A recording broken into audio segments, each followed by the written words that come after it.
अगर आप भी चाहते हैं बिट्टू मलंगिया इंटरटेनमेंट का ऑडियो वीडियो सबसे पहले आप तक पहुंचे, तो लाल बटन को दबाकर चैनल को सब्सक्राइब करें और बेल आइकन दबाना ना भूलें।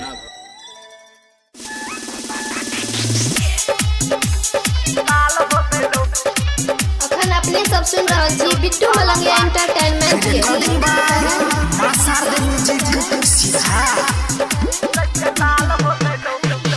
साथी रे चले त कमाल हो गलो, कमाल हो गलो गे। साथी रे चले त कमाल हो गलो, कमाल हो गलो। छोरी लबर वाला गबियोती वाला साड़ी कैसे लाल हो गलो, गबियोती वाला साड़ी कैसे लाल हो गलो। क्या क्या ससुर बाका जब हाल हो गलो, हाल हो गलो गे। क्या क्या ससुर बाका जब हाल हो गलो, हाल हो गलो। तोर बियोती वाला साड़ी कैसे लाल हो गलो, तोर बियोती वाला साड़ी कैसे लाल हो गलो। डीजे बिट्टू मलंगिया, डीजे बिट्टू मलंगिया मधुबनी,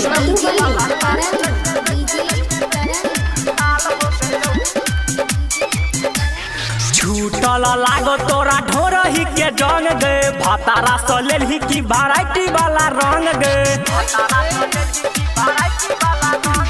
छूटल लागो तोरा ढोरही के जंग गे। भातारा सलेल ही की वैरायटी वाला रंग गे।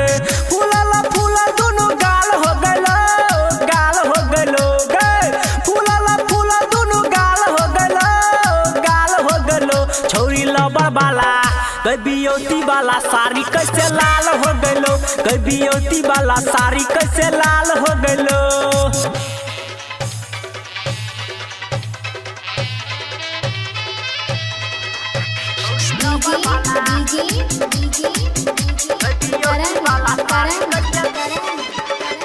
DJ Bittu Malangia, DJ Bittu Malangia Madhubani,